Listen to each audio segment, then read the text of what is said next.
Ya es de día.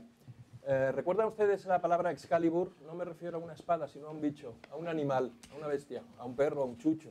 Si usted tiene mucho cariño por los animales. Hay gente que tiene mucho cariño por los animales. 500.000 de personas firmaron una petición pidiendo que se salvara la vida de este perro, de este animal, Excalibur, al que su dueña, usted recordará la historia, el primer caso de ébola en España, la propietaria pues tuvo esa enfermedad, la tuvieron que ingresar en un hospital y el animal se quedó ahí en la casa solo y fue la policía a recogerlo. Hubo personas que se enfrentaron a la policía, que agredieron a la policía, que pidieron, 500.000 de personas pidió en una petición en internet pidió que se salvara la vida de Excalibur, ¿verdad? 500.000 de personas utilizaron en Twitter el hashtag Salvemos a Excalibur. Hace muy poquitos días han asesinado a 140 estudiantes por ser cristianos en Kenia.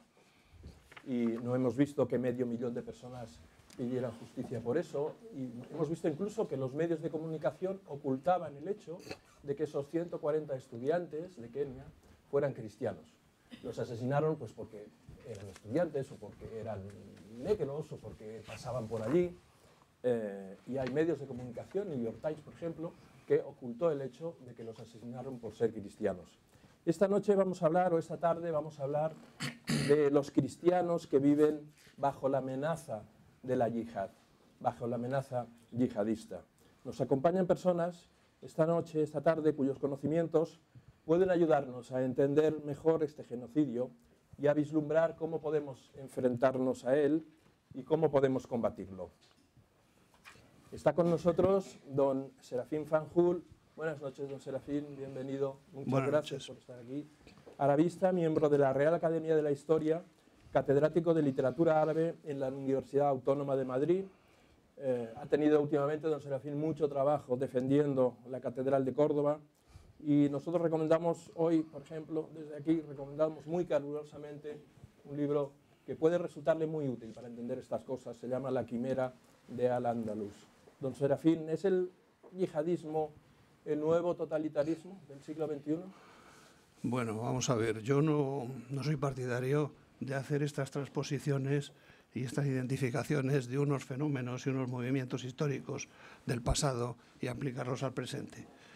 Primero porque todavía estamos a principios del siglo XXI y no sabemos lo que caerá a lo largo de todo el siglo, que puede ser mucho peor. Y por otro lado, porque es que, vamos, estas cosas que se dicen, no es el nazismo, el islam, el islamismo es el nazismo. Bueno, esto es una tontería. Coincide con el nazismo en el aspecto totalitario, en el aspecto de uso de la violencia, de imposición por la fuerza y de imposición de dogmas. Pero la praxis, los objetivos ideológicos y el resto no tiene absolutamente nada que ver. Digo, por poner un caso que más se repite. Hoy mismo he leído en un periódico digital los islamonazis. Pues a mí esto me parece sencillamente una idiotez. Perdonen que lo diga así de claro, me parece algo totalmente fuera de lugar. Aquellos tienen su historia, fueron adecuadamente condenados y esto es otro momento, es otro movimiento, es otro objetivo y no tiene nada que ver con aquello. Lo que pasa es que quizá los malos periodistas, y por suerte aquí tenemos dos de los buenos, caen en simplezas y en simplismos y en simplificaciones. Caen para rápidamente hacer entender una idea de la actualidad con una idea que se tiene de algo del pasado que se sabe que fue muy malo. Y ya está. Y entonces a mí me parece que me parece que es inadecuado. Ahora, que desde luego va a ser un problema gravísimo, y ya lo está siendo, de eso no tengo la menor duda. Y de momento me callo para que puedan hablar los demás. Gracias. Gracias y gracias por estar esta tarde con nosotros. También está con nosotros don Ramón Pérez Maura, que es de Santander. Algunos, por muchos esfuerzos que hacemos, no hemos conseguido eso. Venir de la montaña, es periodista, es adjunto al director de ABC, colaborador de muchos medios nacionales e internacionales, ha sido corresponsal en Oriente Medio y es miembro del Consejo Científico del Real Instituto Elcano de Estudios Internacionales y Estratégicos. Don Ramón, también hay víctimas musulmanas de la yihad. ¿Podemos esperar una reacción activa, proactiva de la sociedad musulmana frente a esto? Buenas noches o buenas tardes. Hay víctimas musulmanas, efectivamente, pero es difícil esperar esa reacción. Lo primero que tenemos que entender, y a mí me da apuro hablar de esto delante de Serafín, porque sabe más que ninguno de nosotros, lo primero que tenemos que entender es que no podemos aplicar a la hora de mirar al Islam desde nuestra mentalidad de Occidente cristiano, no podemos aplicar los parámetros de una iglesia al Islam. Es decir, tanto en la Iglesia Católica como en cualquier confesión cristiana hay una cabeza de esa iglesia, o sea, el Papa de la Iglesia Católica o el Arzobispo de Canterbury, en fin, vayan ustedes buscando y cada una más o menos tiene una cabeza. Eso en el Islam no existe. No hay un jefe del Islam ni de sus diferentes subdivisiones. Sí, la Universidad de Al-Azhar tiene una cierta autoridad moral, diría yo, no autoridad efectiva de ninguna clase.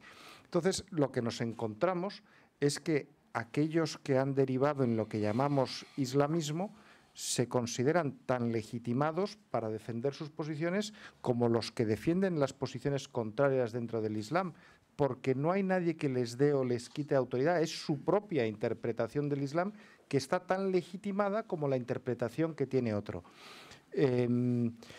Cuando hay alguna reacción, como la que hemos visto, si no recuerdo mal, en el mes de febrero, del rey Abdalá de Jordania, que cuando le mataron a su piloto en aquellas imágenes bárbaras que todos vimos, enjaulado y prendido fuego, bueno, pues reacciona, y eso es algo verdaderamente excepcional porque no se reacciona normalmente. A mí eso me parece que tiene un mérito muy importante porque, claro, es ponerte en el disparadero, en el objetivo de esos islamistas que aquellos musulmanes que no están en su línea acaban poniéndolos también en la línea de fuego, como ponen a los cristianos o a los judíos. O una cosa más, nada más. Y a mí siempre me importa mucho insistir, y sobre todo eso en nuestra sociedad hoy en día creo que es muy importante insistir en ello, que cristianos somos todos los occidentales, no los creyentes. Un señor ateo 100% argumentado y explicado por qué es ateo, y está en su derecho a serlo todo el mundo, es tan condenable como un católico de misa diaria, porque somos cristianos, culturalmente somos cristianos, y para esos islamistas somos su enemigo. Sí, hasta no hace tanto tiempo a todo Occidente se le llamaba la cristiandad. La cristiandad, sí, sí. Cristiandad. Gracias, don Ramón. También nos acompaña don Jaime Mayor Oreja, que yo no sé si... Bueno, presentar a don Jaime Mayor Oreja y más en esta casa es una ridiculez, pero voy a intentar. Don Jaime es casi todo en la democracia española y tantas cosas para tantas personas relacionadas con Haceoír. Ha estado en todos los parlamentos en los que se puede estar, en el vasco, en el español, en el europeo. Ha sido diputado, consejero del gobierno vasco, ministro del gobierno español, presidente de su partido en el País Vasco, ahora presidente de la Fundación Valores y Sociedad, premio Haceoír. Por cierto, el sábado de la semana que viene volvemos a celebrar los premios Haceoír. Don Jaime, muchas gracias. Bienvenido. Gracias. Las instituciones internacionales y los gobiernos, don Jaime, los gobiernos occidentales, ¿están reaccionando adecuadamente frente a esta crisis de la yihad? Bueno, la pregunta que debemos siempre hacernos, cada uno de nosotros, es: ¿yo estoy reaccionando adecuadamente? Yo creo que siempre que tenemos un adversario, siempre pensamos que los responsables son los otros, son los demás, ¿no? Y yo creo que nuestra sociedad tiene que entender que esto no es un adversario exterior, aunque tiene evidentemente una génesis en un territorio indistinto del nuestro, ¿no? Pero tenemos que pensar qué tipo de sociedad estamos construyendo para que nos ataquen de esta forma y de esta manera, ¿no? Yo siempre pongo el mismo ejemplo de que lo que sucede es que en las sociedades occidentales, recordando los distintos estados de la materia, hemos construido sociedades líquidas, no sólidas. Y las sociedades líquidas significan que no tienen referencias, que no tienen cimientos. Hemos invitado el dinero, que fluye, y esa es la expresión de lo líquido. Y entonces, cuando una sociedad no tiene cimientos, no tiene valores, fundamentalmente lo que tiene, evidentemente, son más riesgos. Yo vengo de un territorio en el País Vasco donde se intuyó la debilidad de España. Y fundamentalmente por eso nació un grupo terrorista, para fracturarla desde la debilidad del proyecto de España. Y evidentemente yo creo que los terroristas yihadistas están viendo, están palpando una sociedad europea muy dividida, con pocos valores, poco sólida, muy líquida, y con una enorme capacidad de enfrentamiento en su seno. Hay quienes creen que ya ha llegado el momento de una sociedad postcristiana y entonces están tratando en nuestra sociedad de enterrar las raíces cristianas. Y en esas situaciones es evidente que los terroristas pues atacan con más virulencia que antes. Se atreven a hacer lo que antes no se atrevían a hacer. Pero la pregunta que debemos hacernos es, ¿y cada uno de nosotros está ayudando a construir una sociedad sólida? ¿Está siendo consciente de que los adversarios somos nosotros mismos? ¿Estamos tratando de cambiar nuestra sociedad, nuestras actitudes personales y colectivas? Por eso, más que pensar en gobiernos o en políticos, tenemos que hacernos la pregunta cada uno de nosotros mismos. Muchas gracias, don Jaime. Gracias por estar aquí esta noche. Nuestro siguiente invitado hoy es uno de los analistas más vilipendiados por la izquierda en sus múltiples variantes y por esos medios de comunicación con alma de administrador de campo de concentración que se dedican a agredirle porque en España la violencia es gratis para la izquierda. Le agradecemos especialmente a don Germán Terç que esté hoy aquí porque además es su cumpleaños. Buenas noches, bienvenido, muchas gracias. Muchas gracias a ustedes. Cuéntenos, ¿lleva el Islam, cree usted que lleva el Islam en su ADN una querencia, una propensión a la violencia? Bueno, propensión a la violencia sí la hay, sin duda la hay, porque hay un mensaje a imponerse al resto de las religiones y hay un contexto, aunque de eso debería hablar Serafín, más que los demás. De todas formas, el mensaje está claro porque lo que hay es una renovación de esa religión a través de la crisis general que ha sufrido el Islam, que viene a traer este yihadismo que realmente se basa fundamentalmente en este tipo de violencia. O sea que ya sea el mensaje originario, sea violento o no, que lo es, en mi opinión, da lo mismo porque el mensaje renovado del yihadismo en los últimos 40 años, si se quiere, es básicamente violento. Pero yo insistiría en que aquí en Occidente estamos viendo cómo ese mensaje está cuajando. Yo creo que en este momento la imagen perfecta es ese peluquero barbudo de Sabadell, ¿no? Un peluquero barbudo que hace 10 años no sabía lo que era el Islam y que a través de casarse con una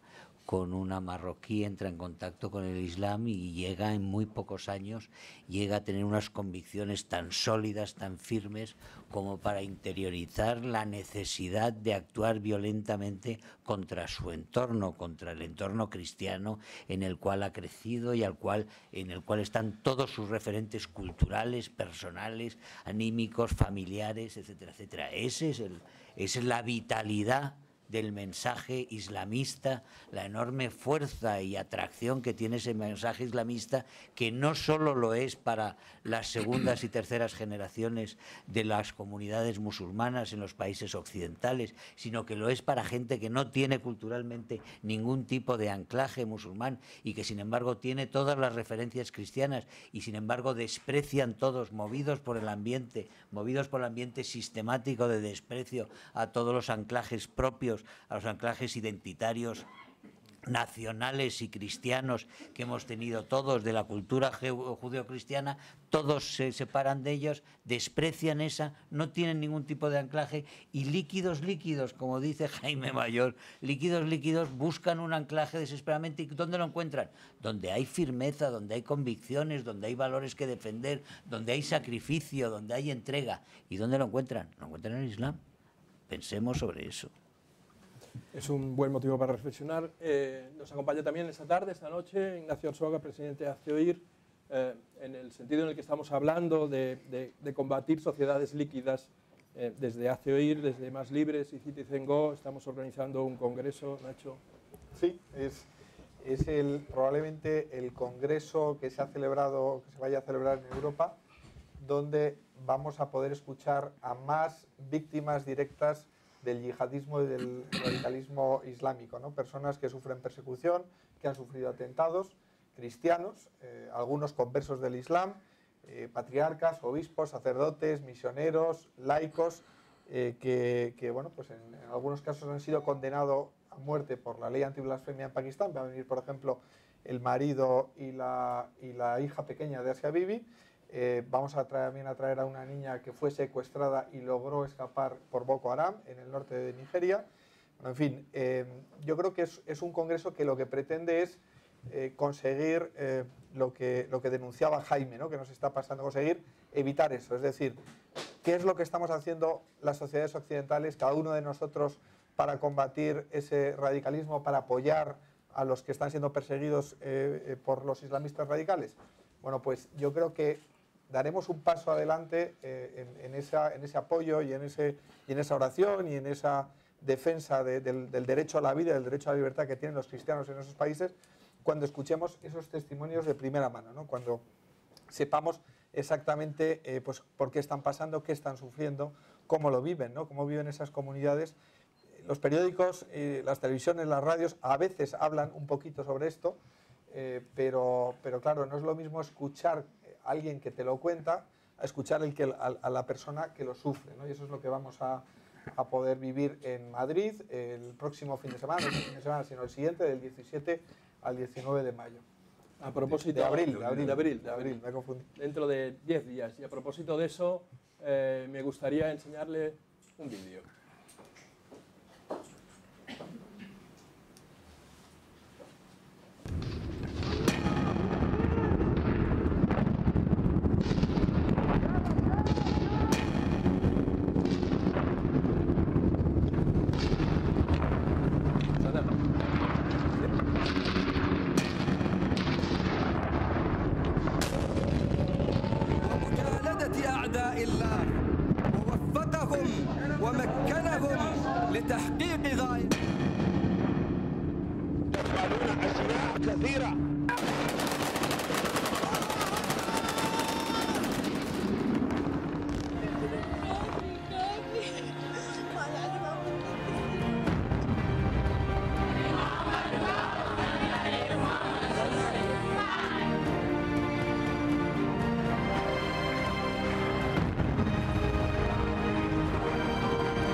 De esas personas hablaremos, a esas personas escucharemos, conoceremos el día 17, a partir del día 17 en Madrid, y de esas personas queremos hablar esta noche para entender exactamente qué es lo que está sucediendo y cómo podemos ayudarles.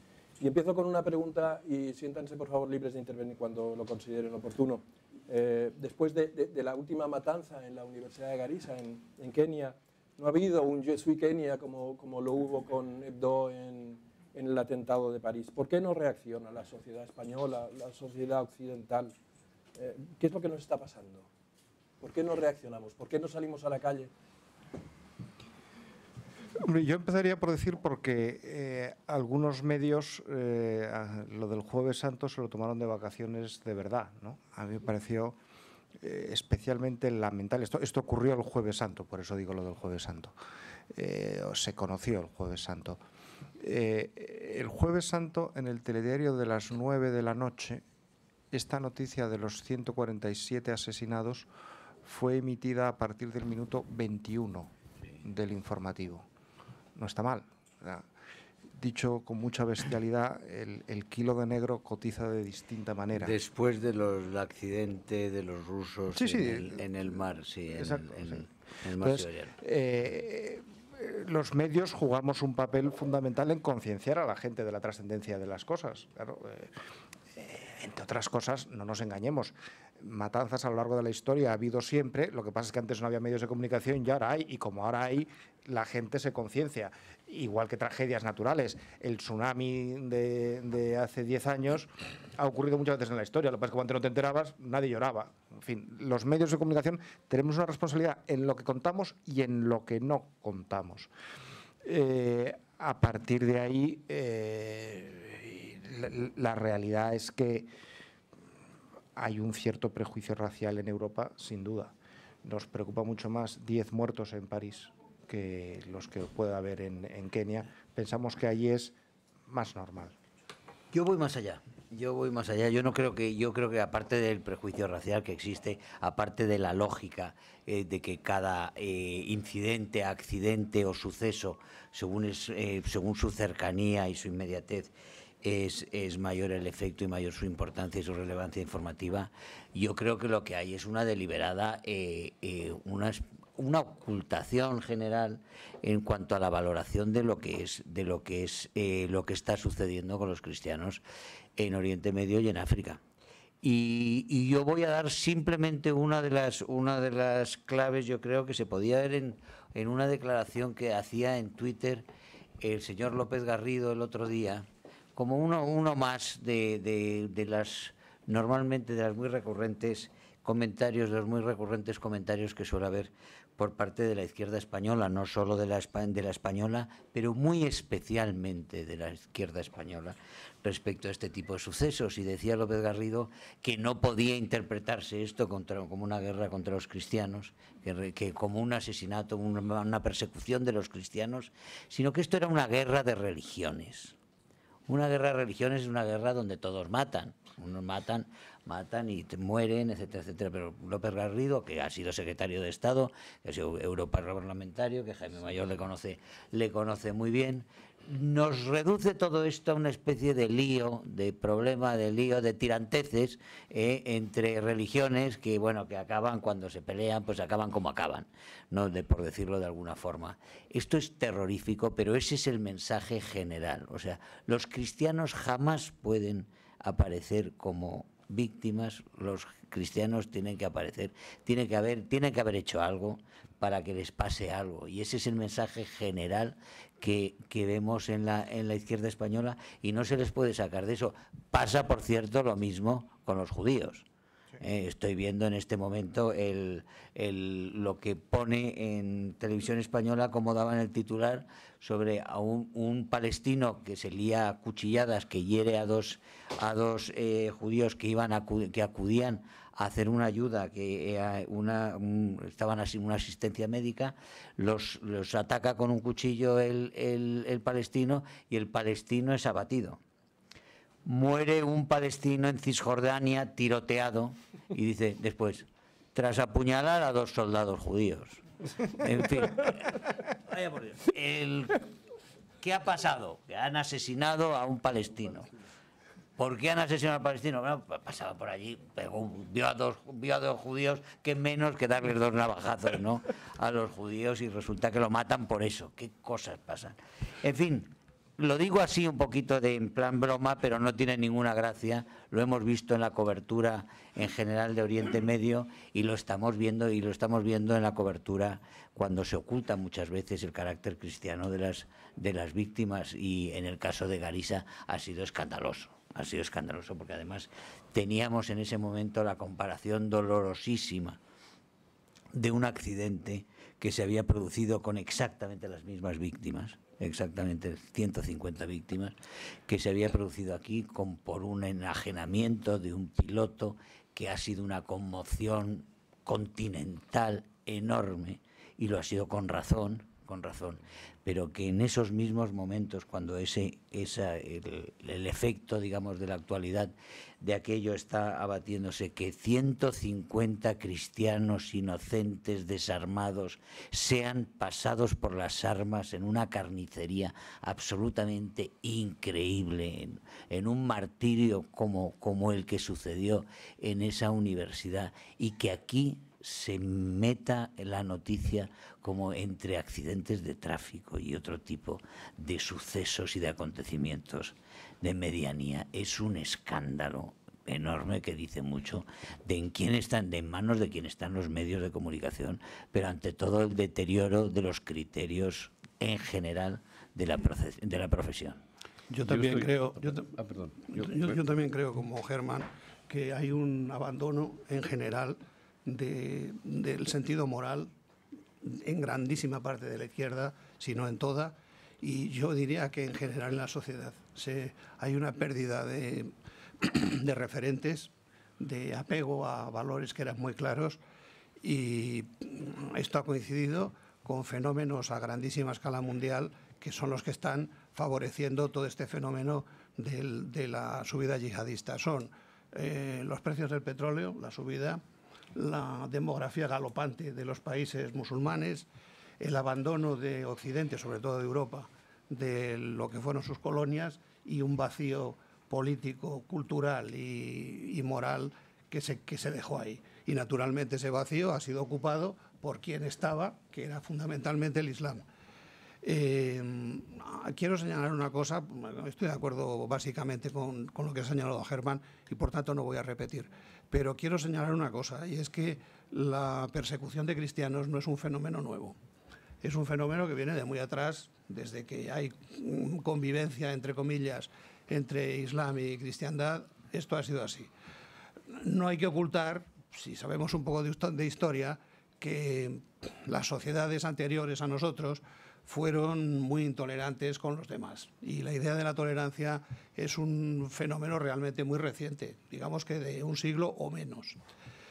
Pero lo que sí es cierto es que, afortunadamente, en el mundo occidental esto se ha arrinconado, se ha superado, y, por desgracia, en el Islam no. No voy a hacer ahora una historia porque sería demasiado largo, pero los mártires de Córdoba son del siglo IX, a mitad del siglo IX, hubo una persecución muy dura de cristianos.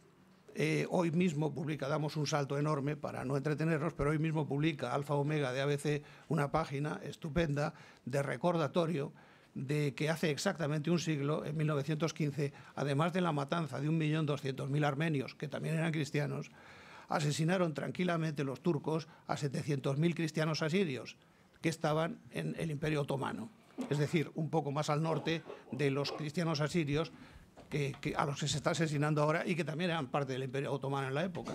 Entre medio, pues ha habido vicisitudes, ha habido cambios de población, ha habido conversiones masivas. Piensen que la mayor parte de la población de Al-Ándalus no fue musulmana hasta finales del siglo IX. Hablo de los hombres, el 50%. Las mujeres no contaban si eran o no eran, porque sencillamente no tenían valor social. Y ese fue aproximadamente el tiempo que tardó en islamizarse la mayor parte de la población en todo el mundo árabe actual y en Irán. Pero vamos, insisto en que la idea de la persecución, y de persecución muy dura y en formas realmente salvajes, esto ha sido una constante. A los coptos ahora los están asesinando, pero en otros tiempos, en la época del protectorado inglés, pues se empezó a mejorar un poco su situación, pero hasta el siglo XIX tenían obligación de ir vestidos de manera distinta, por ejemplo, como también pasaba a los judíos, a los coptos egipcios, o a llevar zapatos de distintos colores, como forma de avergonzarlos y de hacerles sentir raros. En ese sentido, creo que la situación es verdaderamente grave, y lo llamemos totalitarismo o lo llamemos como queramos, la verdad es que la situación es para tomársela en serio y pedir a los poderes públicos, de manera muy seria, que deben reaccionar y dejarse ya de estas historias de la Alianza de Civilizaciones, que el gobierno actual ha vuelto a retomar en este empeño que tienen por ser la tercera legislatura de Zapatero. Pues han vuelto a retomar la idea de la Alianza de Civilizaciones, e incluso ahora están hablando de una nueva manera inteligente de abordar el problema del yihadismo. Para echarse a temblar. Para echarse a temblar. Yo lo lamento por mis queridos amigos de FAES, pero cuando me están invitando últimamente a actos de este tipo ya no voy, porque sencillamente no me gusta que me tomen el pelo. Entonces, lo siento mucho por la gente de FAES, pero pero es así. Y en fin, nada más, de momento. Sí, la pregunta concreta era, ¿por qué se reacciona como se reacciona en las calles de París? ¿Y por qué se reacciona de otra manera ante un atentado como el que acaba de producirse en Kenia? Siendo los dos repugnantes, execrables, absolutamente condenables, ¿y por qué uno más que otro? Bueno, yo creo que la respuesta es porque hay una moda dominante. Y la moda dominante en nuestra sociedad está determinado por un lema, es la libertad os hará verdaderos. Y cuando la libertad os hará verdaderos, quiero decir que cuando hay un ataque a la libertad de expresión, evidentemente se produce una reacción de estas características. Y en cambio nosotros nos hemos olvidado de que nosotros tenemos otro planteamiento, que es la verdad os hará libres. Y es evidente que eso es lo que Europa ha perdido, ese concepto. Y fundamentalmente la moda dominante está apoyada en la libertad os hará verdaderos y por eso se produce, y me parece bien, millones de personas que reaccionan. Y el otro atentado que me parece igualmente terriblemente condenable, pero me parece mal la reacción porque no se reacciona en base a que no hay una moda dominante de las características anteriores. Y la explicación es la moda dominante. Y por eso esta moda dominante fundamentalmente solo busca, pues básicamente el confort, solo busca la comodidad y esencialmente ello hace que vivamos la crisis en la profundidad en la que vivimos. Yo quería apostillar algo a lo que ha dicho Jaime, porque enlaza con lo que había dicho antes Germán. Hablabas de la falta de reacción, lo cual es muy preocupante, aunque hay veces que para algunas reacciones a lo mejor es mejor que no las haya. El atentado de París fue el 7 de enero. El 14 de enero, exactamente una semana después, el diario El País organizó en Madrid un acto académico de homenaje a los asesinados, en el que intervinieron varias personas. Yo no asistí, pero leí la información que publicó al día siguiente en una doble página el diario El País. No es muy habitual que El País dedique una doble página a casi nada, es decir, tenían bastante espacio para cubrir todo lo que allí se había dicho. Y como reacción quiero leer una cita de lo que dijo Juan Luis Cebrián allí, que creo que es muy ilustrativo. Al hilo del atentado dijo: hay que reclamar más tolerancia, menos fanatismos religiosos. ¿A quién creen ustedes que se refería? Que el obispado de Córdoba deje de agredir a los españoles de Al-Ándalus. Es una ofensa innecesaria. Actitudes como esas son las que abonan las actitudes del odio y el fundamentalismo. Es decir, la culpa de París era del obispo de Córdoba. Que, por cierto, en esa doble página no encontraron una línea para hacer la más mínima referencia a los 4 judíos asesinados, que también debían de ser de segunda categoría, porque les habían asesinado en el mismo acto, en fin, al día siguiente, pero en el mismo acto terrorista, para entendernos. Para reacciones así, mejor que no reaccionen, Jaime. Es que hay otro elemento, ¿no? Aparte de la sociedad líquida o la falta de convicciones, que es ese laicismo radical, que es ese laicismo de la izquierda intransigente que entiende que todas las religiones son germen de violencia. Es decir, que cualquier creyente de cualquier confesión, si realmente es creyente, acaba incluso con un atentado, ¿no? Entonces, ¿qué pasa? Que la religión mayoritaria en España, sobre todo la religión digamos, que ha informado a nuestra cultura, la cultura española, la religión cristiana, y por lo tanto el enemigo a batir en España es la religión cristiana. Y curiosamente, con esto de la alianza de civilizaciones, pues se encuentra un aliado en su momento Zapatero y ahora otros en el Islam, precisamente para combatir al enemigo común que es el cristianismo y que es muy en particular aquí la Iglesia Católica, ¿no?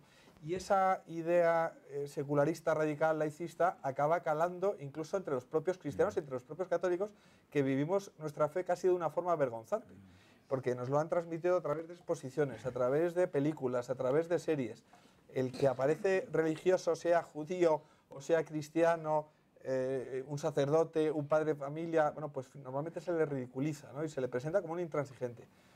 Y la realidad es que las religiones no son germen de violencia. O sea, las religiones, el creyente entiende, y sobre todo el creyente cristiano, entiende que el que tenemos al lado es nuestro hermano. ¿Y cómo vamos a pelearnos o vamos a matar a nuestro hermano?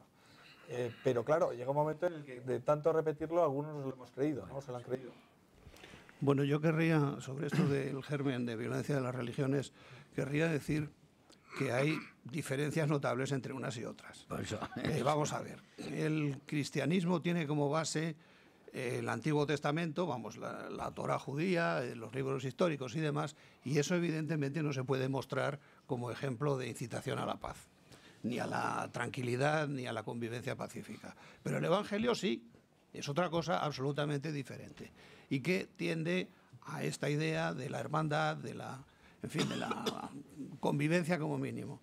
En el Islam, por desgracia, la base misma del Corán y del Hadith, del que no se suele hablar porque la gente no sabe lo que es, pero que es casi más decisivo que el Corán en lo que se refiere a normativas legales. El Hadith es la colección de dichos de Mahoma, y las dos bases jurídicas conforman la llamada Sharia, que es una colección de, como mínimo, normativas poco defendibles y además muy maleables, ¿no? Y muy moldeables a gusto del consumidor. Entonces, por ejemplo, solo en la zora segunda del Corán, de la vaca, hay 39 alusiones violentas.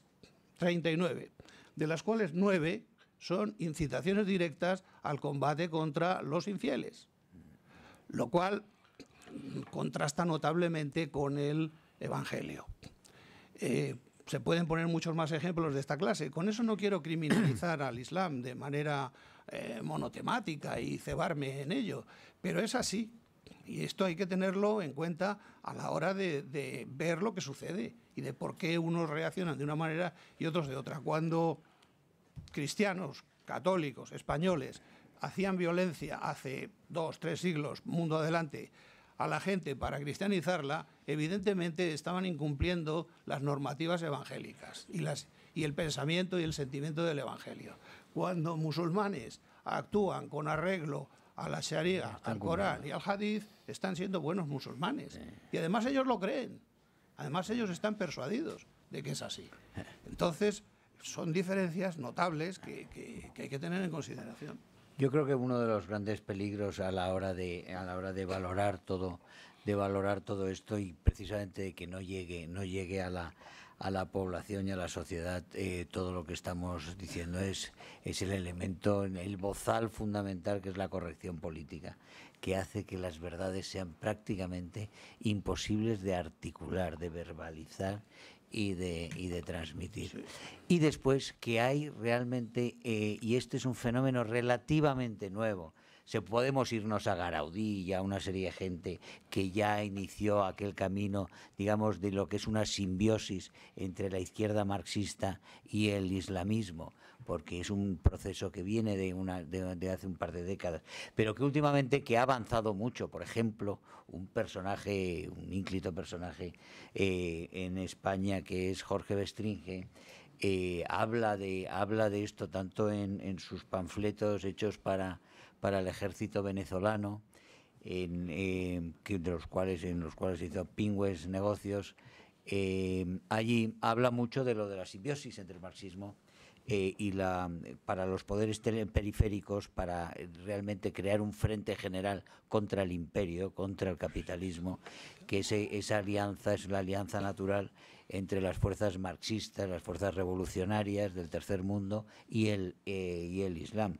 Y a uno de los testimonios que él saca, que él cita y que cita con cierta frecuencia en diferentes entrevistas también que da en Latinoamérica, cita a Carlos, al terrorista Carlos, a Illich Ramírez, que es un venezolano que está en la cárcel en París, está cumpliendo cadena perpetua, y él es uno de los personajes que más avanza en esto. Y Pestringe habla y valora mucho este esfuerzo simbiótico que hace el terrorista Carlos en su celda de unificar el movimiento, la vitalidad del marxismo con el islamismo. Y esto en el Foro de Sao Paulo, en el 89, el que tiene su origen en el 89, cuando se está tambaleando el comunismo en el este de Europa y se reúnen bajo el Partido del Trabajo de Lula, se reúnen todos los partidos comunistas, revolucionarios, se reúnen allí para ver qué pasa, porque se está tambaleando todo. Se cae ese mismo año, se cae el muro de Berlín, 2 años más tarde desaparece la Unión Soviética, que era el referente mundial desde la Revolución de Octubre, y el Foro de Sao Paulo es donde se coordinan todos aquellos movimientos que lentamente van cogiendo posiciones en Latinoamérica y que llevan fundador, como en el Foro de Sao Paulo en el 89, solo Cuba participa como gobierno dentro de lo que es el foro. 10 años más tarde se incorpora como gobierno, ya es Chávez. 15 años más tarde son una docena de países los que son miembros del Foro de Sao Paulo y que ya gobiernan. Y es la inmensa madeja esta. Y en esa inmensa madeja está Irán también. Y está el factor iraní que entra a través de Venezuela, el factor de Hezbollah, que entra en todo este aparato, y donde entra también, y qué casualidad, nuestro querido Pablo Iglesias, con su televisión que tiene aquí iraní, y al mismo tiempo su apoyo que tiene venezolano. Es decir, volvemos a lo mismo, el Foro de Sao Paulo como movimiento general de coordinación de todos estos actos. Y para terminar esta intervención, simplemente comentar que ayer estuve a punto de caer en una encerrona porque fui a grabar un programa que me habían invitado a un debate, y fui a un estudio del debate para una productora, y cuando estaba dentro se me ocurrió y digo, bueno, pero esto... ¿Y esto para quién es? ¿No? Yo se pregunta antes. Sí, pero se me ocurre, digo, ¿para quién es esto? Y me dicen, para Hispan TV. Y claro, me levanté, devolví el sobre, pedí el recibo, etcétera, etcétera, me levanté y me fui de allí, porque era para la televisión iraní que tenemos en España, llevando el mensaje de Pablo Iglesias y buscando todas las fórmulas de desestabilización de la democracia en España y del avance en Latinoamérica de todas las formas totalitarias de gobierno. Yo, como apostilla, solo brevemente a lo que acabas de decir, creo que la extrema izquierda, que apoya a estos movimientos ultraislámicos, se está equivocando de medio a medio, porque el comentario sintético y rápido que se me ocurre es, como tengan oportunidad, se los van a comer. Sin duda. Sin la menor duda. Y entonces, bueno, quizá por oportunismo, por ganar posiciones inmediatas personales... Es el interés común de debilitarnos a nosotros. Por cosas de este tipo, están cediendo y están ofreciendo cancha y están facilitando movimientos y presencia a quien no deberían hacerlo, porque en teoría son sus oponentes radicales en el plano ideológico, o no.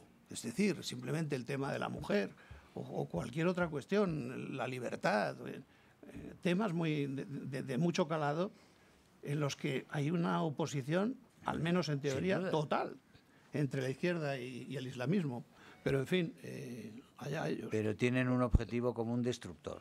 Sí, eso sin duda. Muy bien explicado por Iglesias, por otro lado. Sí. Cuando empezamos a escuchar cuando empezaron a llegar las primeras barbaridades del Estado Islámico, en verano del año pasado, nos horrorizaron mucho, pero pensábamos, bueno, está lejos, está en Oriente Próximo, Oriente Medio, esa cosa así, después de Israel, una cosa muy lejana y tal. El asesinato de los coptos fue a pocos kilómetros ya de Italia, están a las puertas de Europa. En Marruecos hay extraños movimientos, se acercan. ¿Debemos estar preocupados? No se acercan, están aquí. Claro. No se acercan, están aquí. El peluquero este de Sabadell de ayer, pues ¿dónde y de qué origen es? Español, como los que estamos, la mayoría de los que estamos aquí. A ver, tengamos claro que son muchos los que están saliendo de aquí para ir allí y son otros los que están viniendo de allí a aquí. Los que salen de aquí para ir allí vuelven mucho más radicalizados de lo que ya están cuando se van, porque a nadie se le ocurre ir a luchar con el llamado Estado Islámico si no eres un radical ya. Eso, en fin, la gente después de la primera comunión no suele hacer esas cosas. Pero a mí lo que más me preocupa respecto a tenerlos aquí es que yo no tengo tan claro qué es exactamente lo que estamos haciendo mal, que algo estamos haciendo mal. Quiero decir, hay un cierto número de musulmanes que viven aquí en zonas deprimidas, que tienen problemas económicos y demás, que son un caldo de cultivo, que puedes entender que sea un caldo de cultivo para eso o para la revolución bolivariana, vamos, o para cualquier extremismo. Hasta ahí creo que eso podríamos estar todos de acuerdo que ocurre. Pero claro, hay muchos otros que están saliendo con profesiones que ejercen profesiones liberales, y eso lo hemos visto en el Reino Unido, y que marchan a hacer este tipo de cosas a Siria y a Irak. A mí me gusta poner siempre el ejemplo de una persona que supongo que casi todos ustedes no sabrán quién es un ciudadano que se llama Sajid Javid.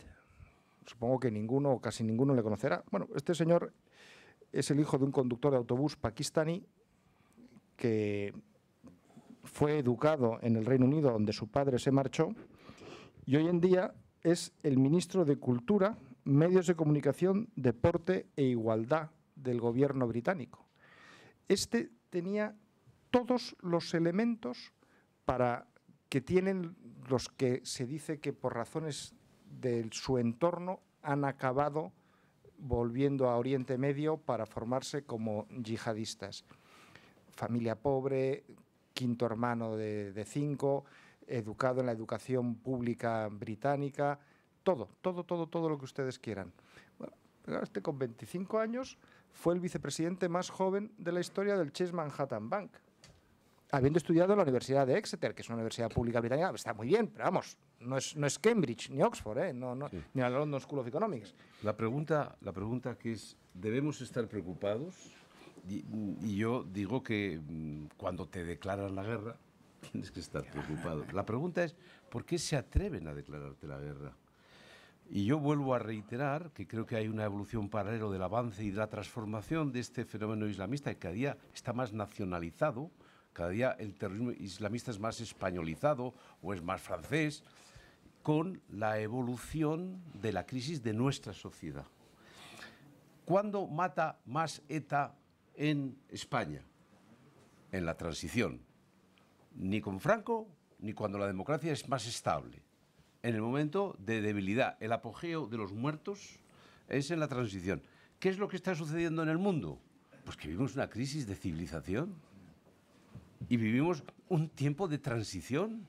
Son tiempos nuevos y tiempos de crisis. Son tiempos nuevos porque son de crisis. Y es evidente que antes se resolvían los tiempos de crisis con las guerras. Ahora no, gracias a Dios. Ahora la crisis, la deriva de la crisis va a marcar la nueva perspectiva internacional. Entonces, tenemos que estar más pendientes de la evolución de nuestras propias crisis en nuestra sociedad, más que estrictamente de los fenómenos islamistas y de su evolución. La crisis de la sociedad occidental es la que va a determinar estos fenómenos. Los terrorismos de casa, los nuestros, los que hemos conocido, yo conozco muy poquito, pero los de ETA conozco un poquito, tienen un sentido del tiempo parecido del nuestro. Yo creo que este otro terrorismo tiene otro sentido del tiempo. Y eso es una amenaza para nosotros. Yo tuve la oportunidad de crear la primera unidad policial contra los islamistas en el año 96, después de visitar París, después del atentado del metro en París donde hubo un muerto. Quiero decir que este es un fenómeno nuevo, que tiene un sentido del tiempo diferente y que va a estar muy en relación con la evolución de las crisis en cada una de nuestras sociedades occidentales. Pero por ello debemos estar preocupados y especialmente en la evolución de la crisis que demos a nuestras sociedades, a nuestra Europa y a nuestra España. Me gustaría volver a una de las cosas que usted ha apuntado, Jaime, al principio. Usted decía, ¿qué hacemos nosotros mal? ¿Qué hacemos cada uno de nosotros mal? Preparando esta reunión de esta tarde, con un compañero en Hacia Oír, con Juanjo Romero, hablábamos de que este genocidio tiene una lectura laica, pero también tiene una lectura religiosa.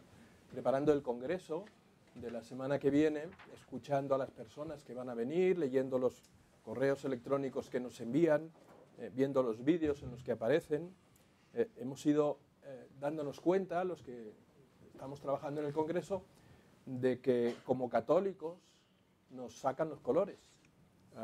Yo me siento avergonzado como creyente frente a esos católicos o frente a esos evangélicos, frente a esos ortodoxos, en definitiva frente a esos cristianos que están en esos países, que se están jugando la vida, frente a esos obispos. Tienen unos obispos que son capaces de estar en la calle al lado de sus fieles, en parroquias que están siendo atacadas, que están rodeadas de alambradas, y nosotros tenemos la fe que tenemos, o decimos que tenemos la fe que tenemos, nos comportamos como nos comportamos, tenemos la iglesia que tenemos, y cuando yo hablo solo a título personal, claro, yo veo cómo es mi forma de expresar la religión y escucho lo que ellos me cuentan, me siento avergonzado.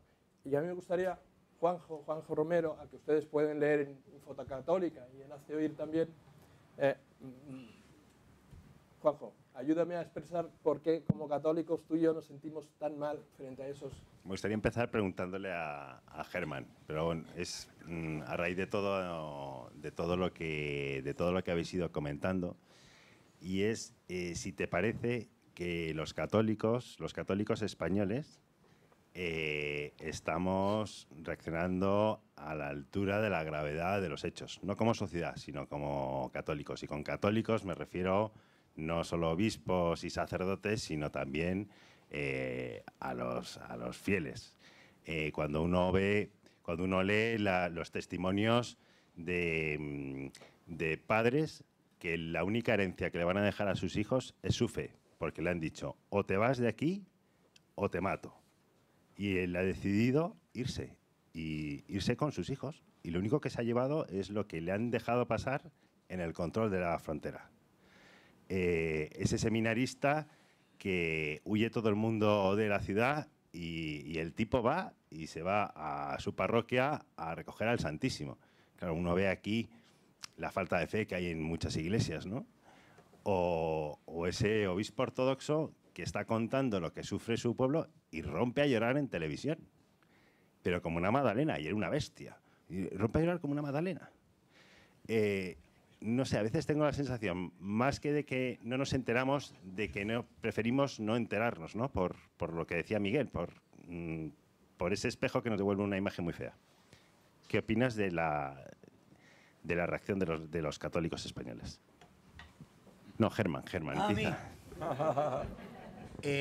Pues yo la verdad es que tengo una opinión bastante, ¿cómo diría yo? Pero no quiero ofender a nadie. No ofenderás. Digamos que tengo una mala opinión en general de la opinión, no, pero no de los católicos en particular. Yo creo que de la sociedad española en general. Yo acabo de terminar un libro que sale a finales de este mes, no es publicidad. Adelante. Pero en la que muchos capítulos se los dedico realmente eso a la disolución de las convicciones, es decir, cómo ese relativismo devastador en España ha llevado a que tanto vale 8 que 80, ¿no? Tanto vale lo uno como lo otro, esa permanente equiparación entre bien y mal, rojo y negro, Mozart y Chiquilicuatre, en fin, todo vale lo mismo, todo es lo mismo, y nos lleva a que, claro, si todo es lo mismo y todo es una basura, ¿para qué vas a arriesgar lo único valioso que tienes, que es tu vida? Que es decir, tu vida y tu tiempo y tu dinero, que eso es lo que tiene la gente, porque todo lo demás no vale nada. Y entonces esa es la convicción que tiene la gente. Yo creo que la gente está metida en su guarida. Los cristianos tienen vergüenza de decir que son cristianos. Los cristianos no se manifiestan como católicos. Y muchas veces he oído eso, yo se lo he oído también a Jaime, el que para realmente, el que para tener valores de verdad hay que tener un mínimo de valor. ese mínimo de valor para defender los valores. No se puede ir cargado de valores sin tener un mínimo valor para estructurarlo, para defenderlo y para representarlo. Tener valores abstractos que tienes escondidísimos en alguna parte de la meninge, pero que jamás se te ocurre manifestar, no te vaya a pasar algo, no vayas a perder algo, no vayas a tener que asumir algún tipo de sacrificio o de revés, o de, qué sé yo, de inconveniencia incluso, porque a veces la gente no es que vaya a perder la vida, sino que es que va a perder ridiculeces, absolutas nimiedades, ¿no? Y sin embargo no ponen en peligro la más ridícula nimiedad por sus convicciones, supuestas convicciones. Yo no creo que nadie tenga convicciones que no defiende, que no practica, que no difunde y que en realidad que no representa en su vida. La vida es precisamente, o sea, si tienes unos valores son para que esos valores tengan su expresión en tu vida cotidiana y en tu vida en general, en tus ideas, en tus proyecciones, en tu voluntad. Si tus valores y tus supuestas convicciones no se reflejan, no se expresan, no se manifiestan y no tienen efectos, no tienes valores. Y eso les pasa a muchísimos cristianos, pero eso les pasa a muchísimos supuestos patriotas españoles, eso le pasa a la ciudadanía en general, a la ciudadanía española, que es yo creo que hoy por hoy de las sociedades más cobardes que conozco. Y yo conozco muchas sociedades, y muchas sociedades muy baqueteadas, y que han tenido guerras mucho más recientes que la nuestra, y que han tenido dictaduras más recientes que las nuestras. Pero sociedades tan cobardes como la española conozco muy pocas, muy pocas. ¿Es un asunto de cobardía? En gran parte es un asunto de cobardía. O de indiferencia, como decía también Germán, ¿no? O sea, llámalo como quieras. Sí, adelante. No, nada. Tú, por favor, Ignacio. Yo solo quería contar una cosa que vivimos, una experiencia que vivimos Miguel y yo en Pakistán, en Lahore, el año pasado, que fuimos a visitar a la familia de Asia Bibi. Nos llevaron a un barrio, una barriada muy pobre, con una pobreza que yo no he visto en España, en ningún sitio. Joseph Colony se llamaba. Allí los que viven en las barriadas son los cristianos. Los musulmanes, los barrios musulmanes no tienen nada que ver. No son tampoco, en fin, de un desarrollo enorme, pero desde luego esa pobreza solo se produce en los barrios cristianos. Bueno, ese barrio había sido arrasado por una turba de musulmanes unos meses antes, que acusaban a uno de sus habitantes de haber blasfemado contra Mahoma. Por supuesto no había habido ningún juicio, ninguna prueba, ningún testigo, pero alguien había dicho que había blasfemado contra Mahoma. Bueno, arrasaron el barrio, lo quemaron por completo, lo tiraron, el gobierno luego les dio algo de dinero y con eso ya se había empezado a reconstruir ese barrio. Bueno, pues en todas las casas, prácticamente en los dinteles de la puerta, la cruz de Cristo. O sea, estas señores que habían perdido todo, que habían arriesgado su vida, en esa turba pues mataron a algún cristiano. Bueno, pues los que quedaron vivos, los que volvieron a su barrio, volvieron a poner... O sea, eso en España... Y por honrar al muerto, más aún, más razones aún, claro. Manifestar pero que saben que haciendo eso pueden volver a perder la vida, a perder su casa o a perder su libertad, ¿no? Sí. Bueno, yo creo que se pierde por, utilizando un símil de boxeo, por incomparecencia. Hay una incomparecencia cultural. Curiosamente, la Comunidad Europea primero, la Unión Europea después, se constituye sobre los valores cristianos, después de una tragedia, tras la Segunda Guerra Mundial, para que no hubiese más guerras. Las personas, los padres fundadores de Europa, todos esencialmente se fundamentaban en los valores cristianos, ¿no? Y a medida que hemos ido pues, alejándonos de aquel momento histórico, se ha ido produciendo una creciente incomparecencia cultural. Yo he sido vicepresidente de mi Grupo Popular Europeo durante 5 años, en mi Grupo Popular Europeo Cristiano, el Partido Popular Europeo. Y yo lo primero que hice fue crear un observatorio de valores. Y en mi grupo, esa iniciativa fue vetada inmediatamente. Y me pude sostener unos meses siendo vicepresidente primero del grupo, porque no querían ese debate. Yo creo que cuando hay miedo, yo lo he vivido también en mi tierra, en el País Vasco, siempre hay dos tipos de miedo. Hay un miedo físico hacia una organización que te mate, y hay un miedo más difícil de combatir, que es el miedo reverencial a una moda dominante, que te diga que eres un intransigente. Porque la moda dominante ha consistido, la que hemos vivido, la que estamos viviendo, en que antes señalábamos a unos sin fundamento, decíamos, este es un sin fundamento. Ahora toda institución y toda persona que parece que tiene unos fundamentos es un fundamentalista. Él no ha cambiado, sigue siendo igual. Lo que ha cambiado es la moda dominante, por incomparecencia cultural. Por eso habrá que empezar desde cero. Cuando la crisis vaya, fundamentalmente, la crisis no ha terminado, y la crisis va a obligar a refundar las opciones políticas europeas, esencialmente. Pues cuando se produzca ese proceso, habrá que empezar desde cero y no tener falta de valor, como decía Herman, a defender una serie de valores, ¿no? Pero esa es la causa, la incomparecencia cultural, y en un debate que va a ser mucho más que político. Es un debate crecientemente cultural, de carácter antropológico, en donde se va a poner en solfaes la concepción profunda de la persona. Estoy completamente de acuerdo contigo, Jaime, pero además eso se está poniendo de manifiesto en el terreno cultural con otros hechos que tienen que ver con nuestra vida cotidiana. Tenemos infinidad de ejemplos de cómo estamos siendo culturalmente colonizados por el Islam en Occidente. Y lo podemos ver no ya en cosas que me daría exactamente igual, como restaurantes de su cocina. Bueno, pues el que le guste me parece estupendo.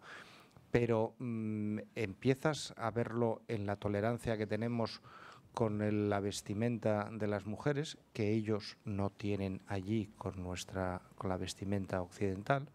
Empiezas a verlo con la proliferación de lo que llaman mezquitas, porque es una habitación o un garaje al que le han dado esa condición.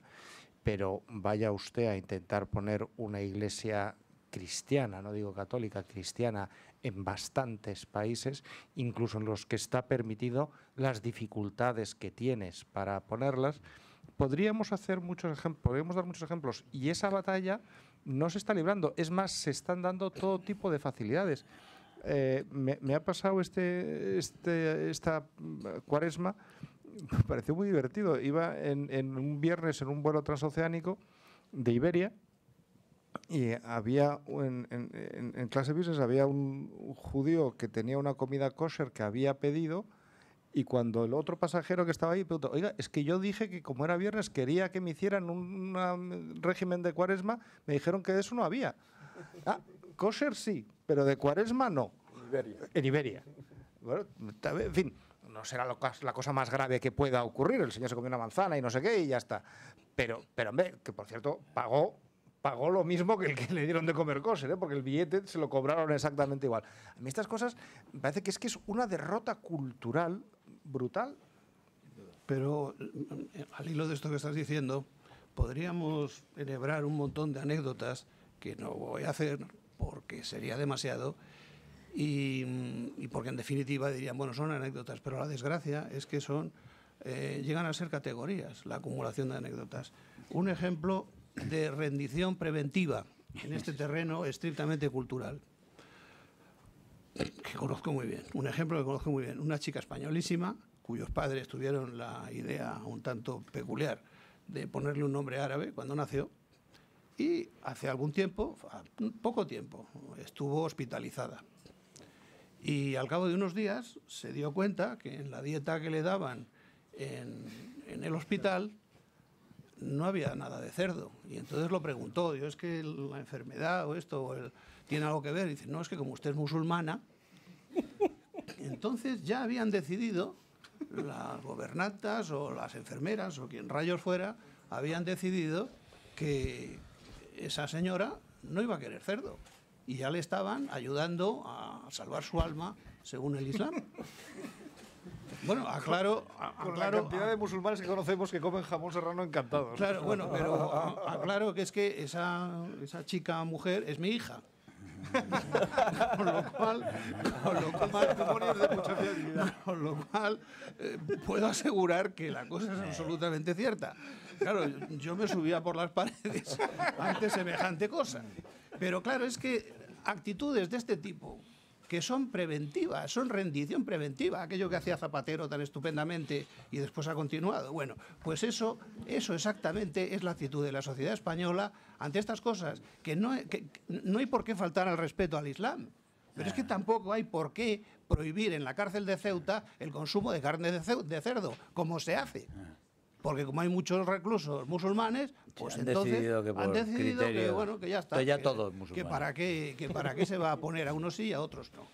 Yo recuerdo que hace unos años, 3 o 4, ocurrió un incidente en una escuela alemana de Renania, en la cual a un niño musulmán, le dio otro compañero un bocadillo de no sé qué, de cerdo.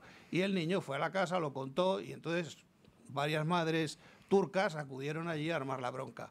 Pero es que al día siguiente hubo una multitud de madres alemanas a exigir que se siguiera poniendo la misma comida, como era lógico, porque la dirección del colegio también se había rendido ante el primer vocerío de las turcas. Entonces, esto es a lo que no hay que rendirse. Cuando en Navidad alguien dice, no, es que no se puede poner el Belén, ¿pero qué está usted diciendo? Si ustedes son 2 y nosotros 500. Yo creo que hay una cosa fundamental. ¿Pero por qué esta rendición? Y sobre todo, ¿por qué aquí sí, lo que allí no? Es decir, ¿por qué nosotros tenemos que ceder en todo y ellos no ceden en nada? Más allá de la reciprocidad que se debe exigir y que muchos países empiezan en Escandinavia, hay un par de países que están dando una serie de pasos en cuanto a la reciprocidad. Por ejemplo, no dejan que se hagan mezquitas con inversiones árabes saudíes, precisamente por la prohibición de los árabes saudíes a hacer capillas, etcétera, etcétera. Pero más allá de eso es la idea general. Es decir, los musulmanes, ¿por qué están ahora en Europa? Los musulmanes están en Europa porque proceden de unas sociedades fracasadas y buscan bienestar, buscan seguridad y buscan bienestar. ¿Y eso dónde lo encuentran? Lo encuentran en Europa, en unas sociedades ajenas a las suyas. Y entonces huyen de aquellos estados fallidos y de aquellas sociedades fracasadas en las cuales se han criado y se han creado, huyen de aquello porque no se puede vivir allí. Y se vienen a vivir a un sitio donde se les da todo lo que no tienen allí, de lo que carecen allí. Y se les da eso, seguridad, se les da trabajo, se les da sanidad, se les da todo lo demás. Y resulta que en las sociedades donde se les da todo eso, porque han huido de las sociedades propias, quieren imponer los modelos y los criterios que han llevado a los fracasos que les hicieron emigrar a los sitios del éxito. Es decir, nuestra sociedad, que es la mejor, porque es que hay que decirlo, nuestra sociedad es la buena, nuestra sociedad es la que ha triunfado en el mundo, no es aquella ha fracasado. La nuestra ha triunfado. Son ellos los que tienen que cambiar si quieren venir aquí. Y si están aquí, tienen que funcionar según los códigos y los criterios que han hecho que estas sociedades sean las sociedades más compasivas, más ricas, más de mayor progreso, de mayor bienestar, de mayor tolerancia, de mayor libertad y mayor riqueza que han existido jamás en el mundo. Y lo son porque las tenemos nosotros, porque tenemos la libertad, porque están basadas en nuestra cultura judeocristiana, que es la que ha hecho posible esta combinación de libertad, bienestar y orden, que es nuestro contrato social. Y en eso hemos tenido un enorme éxito que nosotros mismos ya no valoramos y estamos aceptando que culturas fracasadas se nos instalen en medio de nuestro corazón, de las ciudades nuestras, y recreen aquí las sociedades fracasadas de las que han huido. Es un disparate. Germán, es un disparate al que estamos asistiendo. Déjame contradecirte en una cosa para darte más la razón. Voy a contradecirle en una cosa y con eso creo que te voy a dar más la razón de lo que ya la tienes. Dices que vienen a buscar seguridad, que vienen a buscar empleo. Sí, completamente de acuerdo. Pero estarás de acuerdo conmigo que seguridad, empleo, riqueza podían buscar sobradamente en Arabia Saudí. ¿Por qué la tasa de inmigración árabe en Arabia Saudí es casi cero? Pero ¿por qué no? Pues seguridad tienen. Pero dinero, en un patio claro, de un rico pero no les afecta, claro, eso no es no, un pero ahí no país. quieren ir porque Pero no quieren vivir en esas condiciones. aquello no es un Quieren país. venir a imponer sus condiciones aquí y no quieren ir a donde las tienen hechas dejan, perfectas porque como no ellos les las quieren. dejan. Claro. Porque dinero tienen los saudíes, créanme que lo tienen. Don Jaime, y ante eso, de pronto les dicen, no vayan ustedes por ese camino político de controlar ese tipo de imposiciones y tal, porque eso se llama islamofobia. Y los partidos políticos en España tiemblan ante la palabra y dicen, no, nosotros no. Nosotros somos demócratas, no islamofóbicos. ¿Y eso cómo se maneja? Se maneja mal y así nos va. Pero no solo es España, es decir, No solo España, yo creo que Alemania en ha sido general, terrorífico. en estos momentos cada nación está apuntando el punto más débil de su historia. Es decir, España está apuntando su crisis de nación. Y eso lo vamos a ver en mayo. Ahora estamos todos, si crece Podemos o Ciudadanos, y nadie se está dando cuenta en decir, bueno, ¿y cuál va a ser la fotografía de España, del conjunto, después de todo este proceso, ¿no? Y en Francia es evidente que tiene una crisis de sociedad, siempre en la vanguardia del laicismo radical, siempre en la vanguardia de algunos movimientos como Mayo del 68, y otros pues tienen sus crisis en sus puntos más débiles, ¿no? Entonces yo creo que estamos viviendo no solamente un fenómeno de amenaza yihadista, estamos viviendo una crisis muy profunda de todas nuestras sociedades, ¿no? Entonces va a depender de cómo terminemos nosotros, ¿no? Y luego que cada uno sepa, insisto, cambiar de actitud, porque yo creo que la clave está en que habrá que cambiar cada uno de nosotros de actitud personal. La Iglesia, el otro día me pasó algo, lo cuento aquí, fui invitado a una cosa de la Conferencia Episcopal Europea, no diré con quién intervine, pero intervino un cardenal de otro país. Y intervine yo. Yo hablé de la crisis de valores, hablé de la familia, hablé de la demografía, y luego intervino el cardenal de otro país y habló de la emisión de gases tóxicos, habló de lo que significaba esencialmente los fenómenos de las nuevas energías, de la contaminación del medio ambiente. Cuando llegué a mi casa le dije, mira, Isabel, mi mujer, te estás equivocando, yo voy a venir mañana vestido como debo, como un cardenal, porque el cardenal actuaba como un político liberal y yo actuaba como un cardenal. Y cuando cambiamos los papeles, mal síntoma, mala señal. Cuando los comunicadores quieren ser políticos y cuando los políticos, los que escogemos, solo son comunicadores, ninguno de ellos está jugando el papel que le corresponde en nuestra sociedad. Por eso ese detalle, que no es un detalle, que es la evolución de cada una de nuestras crisis, eso es lo que va a ser muy determinante. Yo, recurriendo a la palabra islamofobia, que es otro de los muy recurrentes instrumentos para callarnos la boca, nosotros tenemos uno en este país que es franquista y fascista, que durante 40 años toda la sociedad ha interiorizado que no puede decir una serie de cosas bajo la amenaza terrorífica de que le descalifiquen como franquista o como fascista. Yo siempre he dicho que en España solo se puede ser libre a partir del momento en el que pierdas el miedo a que te llamen fascista, ¿eh? Es cierto, es que si no realmente no puedes actuar, no puedes tener una opinión realmente libre aquí. Con la islamofobia pasa lo mismo. Es decir, hay un atentado islamista en cualquier sitio en Europa y no les quepa a ustedes la menor duda que al día siguiente en los periódicos, junto a las fotos de la sangre, etcétera, etcétera, aparecen los políticos diciendo cuidado con la islamofobia, ¿eh? La islamofobia no ha matado a nadie en Europa, pero a nadie. Yo creo que desde el asedio de Viena, 1683. Que no era exactamente islamofobia tampoco, vamos. Bueno, sí, cierta manía había, ¿eh? Bueno, sí, pero es que estaban ellos en Viena, es que no llegaba a Viena, ese es el pequeño problema. Había razones para la islamofobia. Sí, claro.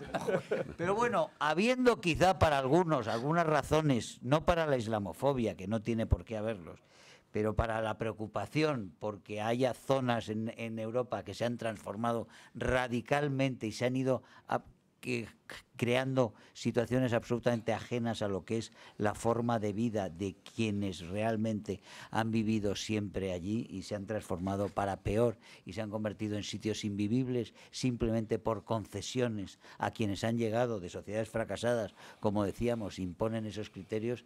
El mensaje ese de la islamofobia, lo que se ha hecho con Pegida en Dresde, en Alemania, es una cosa perfectamente insólita. O sea, la manera en que los medios, los partidos, el sistema ha ido contra ellos calificándolos como lo peor de lo peor, cuando lo único que había allí era gente, por supuesto que había una serie de extremistas de derechas intentando pescar en el río revuelto, pero había muchísimas familias, gente normal, que lo que tenía era quería expresar un temor, unas inquietudes, unas sensibilidades, como se dice en este continente y como se dice tanto en España, que hay una serie de sensibilidades que hay que respetar a toda costa y hay otras sensibilidades que no se tienen por qué respetar y que se puede todo el mundo ciscar en ellas, ¿no? Bueno, pues querían expresar sus temores y sus preocupaciones. Bueno, el vilipendio general que ha caído sobre los de Pegida hasta que se han intimidado. Pero claro, eso en la opinión no se la cambian.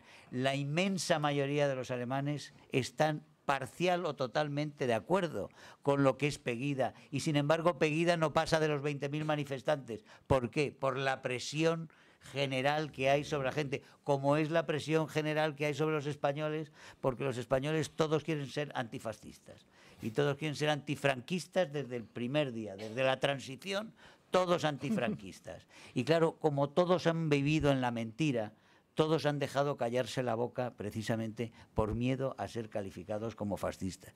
Y ahí empieza la mentira original realmente de la democracia española, que tanto daño ha hecho, que tanto nos ha llevado a que, como todos mentimos y todos tenemos una mentira original, pues vamos a seguir mintiendo y ya somos cómplices dentro de la mentira. Y eso nos ha llevado a la corrupción, nos ha llevado al relativismo, nos ha llevado a estar todos en el cambalache eterno de que sabemos que nos mentimos porque al fin y al cabo venimos de esa mentira. Esa es mi teoría en general de la mentira que tanto daño nos hace y que nos ha convertido en una sociedad, como decía antes, fundamentalmente cobarde.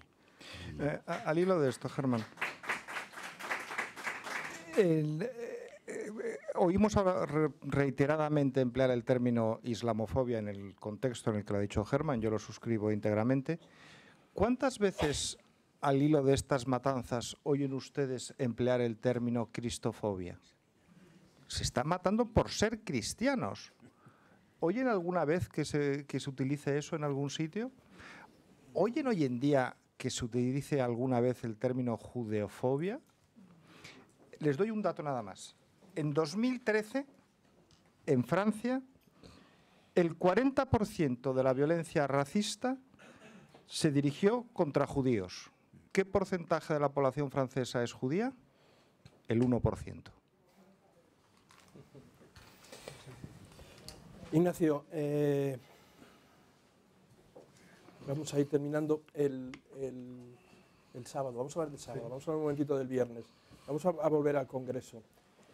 Yo no sé si estamos preparados para escuchar lo que vamos a escuchar. No sé si tenemos el valor, como decía Germán, de tener el valor para defender nuestros valores y escuchar a las personas que van a venir, a las que hemos estado localizando durante el último año.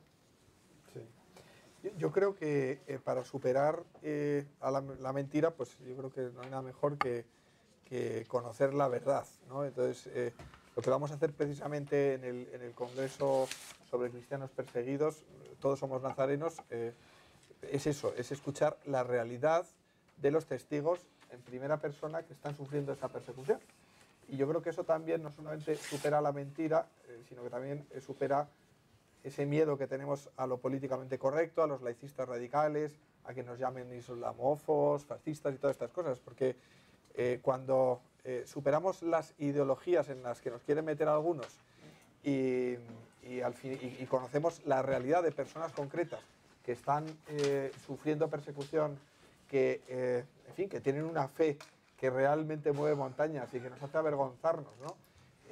Y que lo hacen a riesgo de perder su vida y que matan a sus familiares, matan a sus amigos y siguen manteniendo esa fe. Yo creo que eso nos va a ayudar a tomar conciencia en primer lugar y en segundo lugar a dar un paso al frente en defensa y en apoyo de nuestros hermanos perseguidos, que son hermanos en la fe. Claro, les vemos en países tan lejanos, les vemos con algunos de ellos con colores de piel distintos, les vemos, bueno, pues son hermanos nuestros, los que somos católicos, los que somos creyentes, los que somos cristianos, pues desde luego son hermanos. Son cristianos desde mucho antes que nosotros. Claro que sí, claro que sí. Es que hay que la gente piense un poquito lo que es Mosul, sí, lo que es Antioquía. Estamos hablando del origen. Lo bueno, que es Antioquía, viene lo que el patriarca. las iglesias Sí. originales Eso donde es, se eso es, gestó. eso es.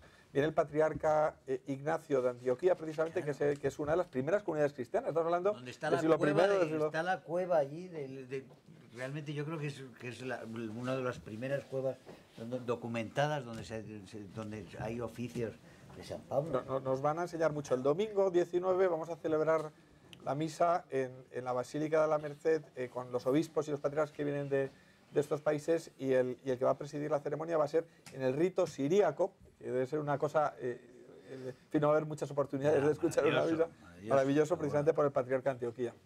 Muy bien, y además el sábado por la noche, el viernes por la noche, estrenamos un largometraje, rodamos en Pakistán y en otros lugares de Europa este año sobre Asia Bibi. Germán, antes de terminar, ¿el título del libro? Días de ira. Días de ira en la esfera de los libros, es la editorial.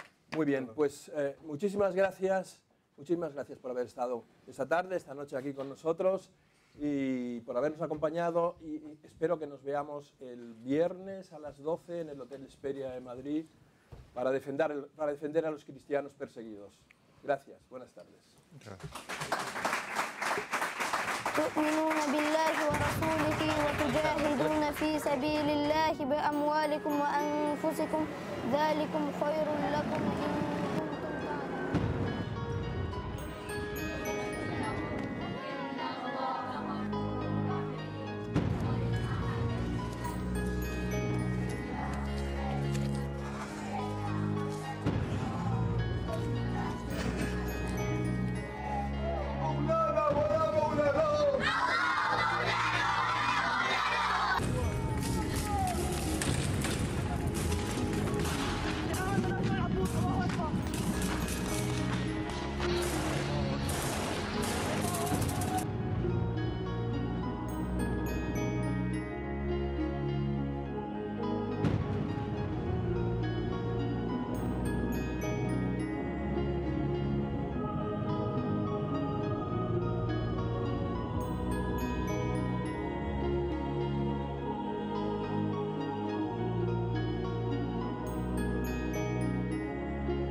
تؤمن